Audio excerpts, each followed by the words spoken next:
सुनाओ BSE limited अब देखिए 2651 रुपए का प्राइसिंग हमें देखने मिला। एंड जब से ये 2800 टूटा है ना, उससे आप देखिए कि क्या इंपैक्ट यहाँ पर देखने मिला। Hi, this is David watch traders diary. ध्यान रखिएगा, हम उस रेंज में जा रहे हैं। अगर आप एक शॉर्ट टर्म पिक देखना चाहते हैं या फिर आप इंटरडे के लिए कुछ पिक ढूंढ रहे हैं, तो शायद बीएसई आपके लिए यहाँ पर बना है। इन्वेस्टर सेंटीमेंट कैसा है तो वो तो हम जानते हैं, बट हो क्या रहा है कि जो रेंज इसमें थी ना 2550 2600, हम उसके बिल्कुल नियर हैं। 2600 से बार बार ये स्टॉक घूम रहा था 2583 के आसपास से नियर बाई, तो वहां से घूम रहा था। अगर उस रेंज में वापस आता है एंड वहां से कोई एक सडन अपसाइड यहां पर जनरेट होती है, तो वो कहीं ना कहीं आपके लिए पिक बन सकता है। लेकिन उसमें क्या है, आपके पास थोड़ी सी टेक्निकल व्यू होना चाहिए। ऐसा नहीं है कि बस आपने स्टॉप लॉस यहां पर ना मैनेज होना चाहिए। बताना इसलिए जरूरी था क्योंकि एक इंपॉर्टेंट रेंज के बिल्कुल पास है, शायद आपके लिए कुछ यहां पर भला हो सके, तो ये जानना जरूरी है। तो यहां पर ध्यान रखिएगा। बाकी अगर ना मैं यहां पर सच पूछिएगा, मैं यहां पर ग्रोथ प्रिडिक्शन करना चाहता हूं। कुछ 2-4 दिन में कोशिश करूंगा कि मैं आने वाले 2030 तक के लिए जो एक प्रोजेक्शन रहता है, एक इंस्टीमेट रहता है, उसको मैं निकालने की कोशिश करूंगा। हालांकि वो हर वक्त सही नहीं बैठता है, ये ध्यान रखिएगा, हर वक्त सही नहीं बैठता है, लेकिन कोशिश करूंगा कि आगे का क्या लग रहा है उस हिसाब से अर्निंग पर शेयर एंड वगैरह वगैरह क्या है। लेकिन नियर टर्म में जो घटनाएं घटती हैं उससे वो इम्पेक्ट पड़ता है। तो जरूरी नहीं कि बिल्कुल ठीक ही वो चीज़ बैठे, लेकिन कोशिश करेंगे, समझने की कोशिश करेंगे कि बीएसई का एक्चुअल बेसिस पर फ्यूचर क्या है, फिर वहां से क्या है अपने को और सारे स्टॉक में क्या करना है वो भी एक अंदाजा लग जाएगा।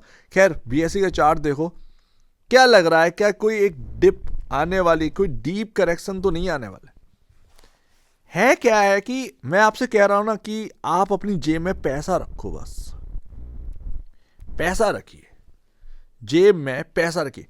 ऐसे होड़ मत बचाओ कि अरे भाई साहब बस अभी मेरे को पैसे डाल देने, अभी मेरे को समय आएगा। और सही रहा तो क्वांटिटी बड़ी हासिल करने में मदद होगी।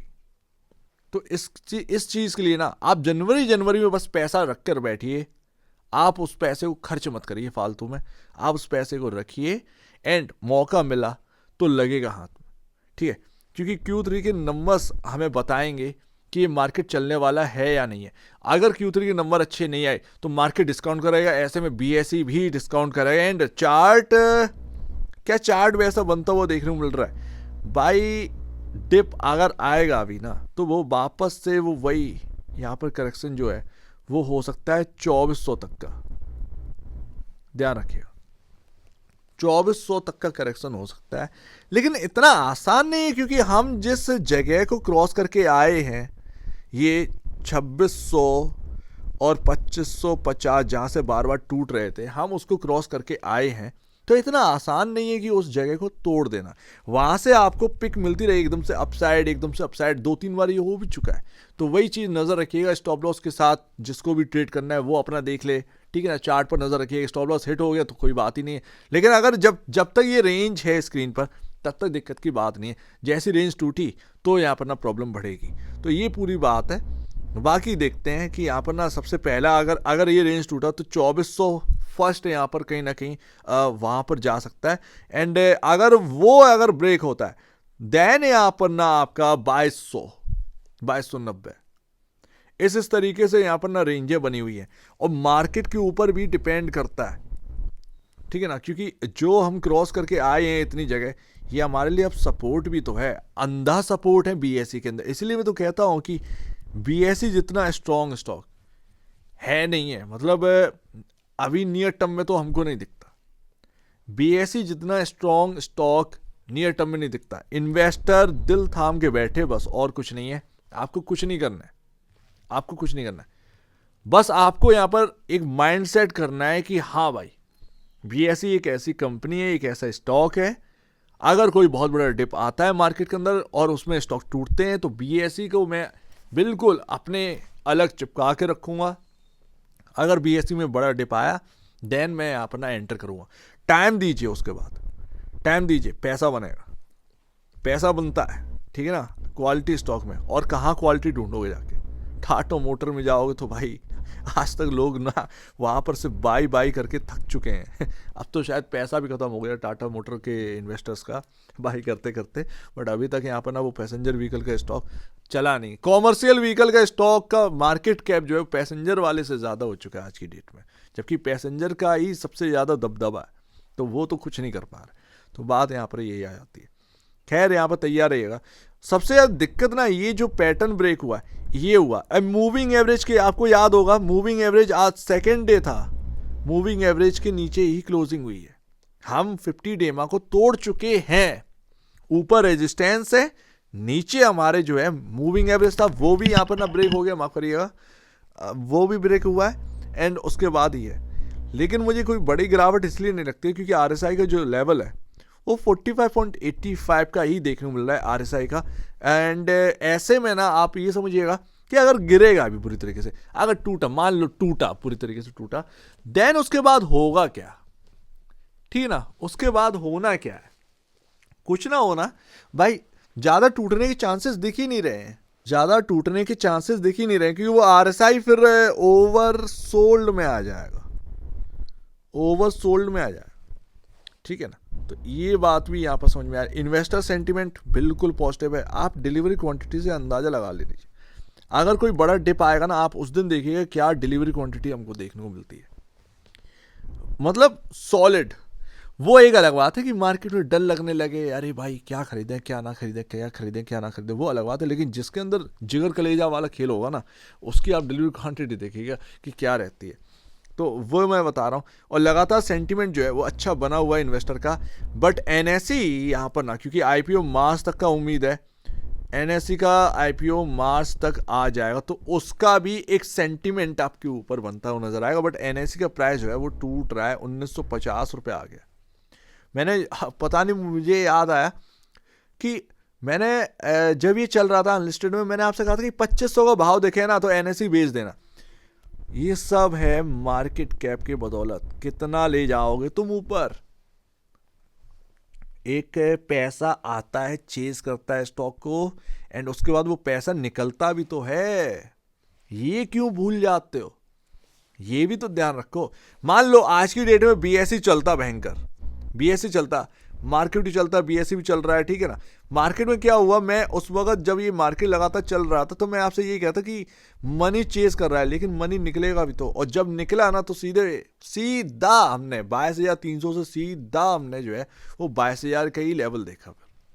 पैसा भी तो निकलेगा ना, कितना महंगा कर दोगे आज की डेट, मार्केट बहुत महंगा है, हमारा मार्केट बहुत महंगा है।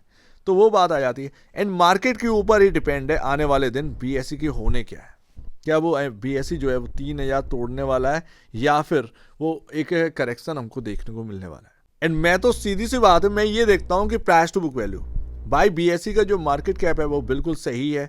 अगर आप MCX के मार्केट कैप को सही कह रहे हैं तो फिर BSE के मार्केट कैप को क्या दिक्कत है, क्योंकि MCX से BSE लमसम न जाने कितने गुना आगे है। But by market cap BSE सिर्फ 2 टाइम है MCX के कंपैरिजन। MCX 55-56 हज़ार 60 हज़ार करोड़ के आसपास का मार्केट कैप है MCX का, BSE 1,07,000 करोड़। तो अंतर देखने को मिल रहा है। जो लोग कह रहे हैं ना कि MCX भाई, MCX को अगर मैं साइड में कर दूं ना, BSE को कोई छू भी नहीं सकता, समझ रहे ना। BSE वो क्वालिटी स्टॉक है। तो ये ध्यान रखिए। अगर मैं मानता हूं, अगर ये प्राइस टू बुक वैल्यू ना 16.88 टाइम चल रहा है, अगर मुझे ना ये गलती से भी 13-14 टाइम वापस देखने को मिला एंड क्वार्टरली नंबर Q3 अच्छे आए, तो ये प्राइस टू बुक वैल्यू और कंफर्टेबल होगा। मैं एज अ इन्वेस्टर, जो मैं पहले से इन्वेस्टेड हूं, अगर मैं ये रडार पे रखूँ, मैं डरूंगा नहीं, मैं रत्ती भर नहीं डरूंगा 2 सेकेंड के लिए। मार्केट में भले ही मैं कह रहा हूं निफ्टी 5,000 पॉइंट गिर जाए, BSE में डिस्काउंट आएगा ना आफ्टर नंबर, वो जितना प्राइस टू वैल्यू और कम होगा मेरे लिए तो और भी अच्छा है, क्योंकि मुझे पता है वापस से सारी चीज़ें वही रिपीट होंगी। मुझे आज डिस्काउंट मिल रहा है, आज मैं डाल रहा हूँ पैसा, मैं वेट करूंगा और बस ठीक है। ये माइंडसेट रखूंगा एज अ इन्वेस्टर, क्यों।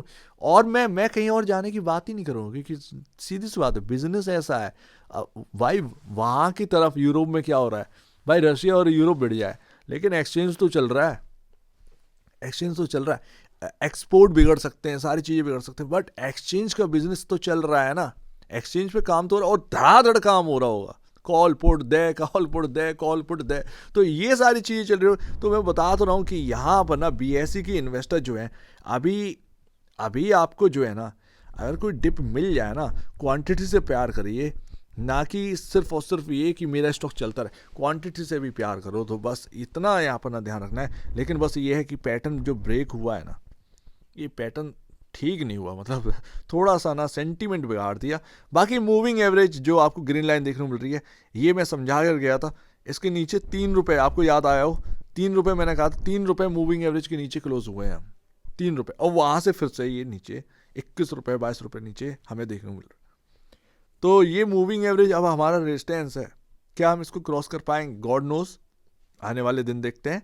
लेकिन अगर ये ऊपर जाता है वापस से 2680, ठीक है ना, तो 2680 हुआ, 2690, तो एक बार ना सेलर जो है वो एकदम से आ सकता है, एकदम से आ सकता है, ठीक है ना।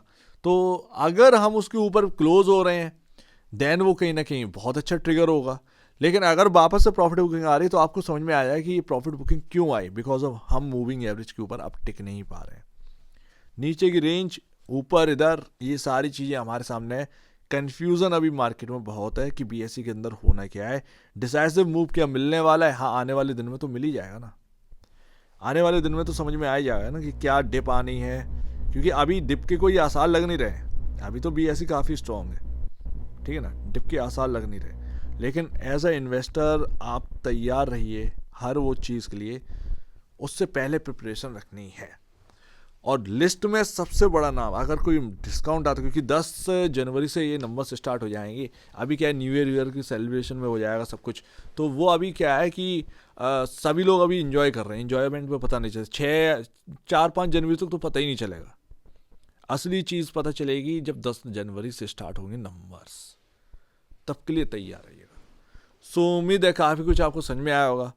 ज़्यादा कुछ समझने की ज़रूरत नहीं है, पैसा हाथ में रखो, जेब में रखो, बस, इससे ज़्यादा और कुछ नहीं। और अब यहाँ पर ना कन्फ्यूज़न जो है वो जल्द से जल्द दूर भी होने वाली है। लेकिन ऊपर की तरफ रेजिस्टेंस काफ़ी ज़्यादा बन चुके हैं, कहीं ना कहीं देखते हैं कि क्या ये 2500-2600 की रेंज संभाल लेगा कुछ, या फिर वो सीधे वो रेंज टूटनी है और उसके नीचे आना है। लेकिन जो भी है, इंटरडे वाले हों, शॉर्ट टर्म वाले हों, जो अपना पोजीशन ट्रेड बनाते हो, वो रेंज आ रही है ना, तो उस रेंज को वॉच करो। मैं ये नहीं कह रहा हूँ कि आपको उसमें बाई करना है, नहीं, रेंज को वॉच करो, क्या वहाँ से एक तेज़ी बन रही है, क्या वो अपसाइड आ रही है। अगर वो अपसाइड आ रही है तो स्टॉप लॉस लेकर उसको चेज कर सकते हैं, वो आपकी मर्जी है कि आपको कैसे करना है, वो आपको काम करना आना चाहिए।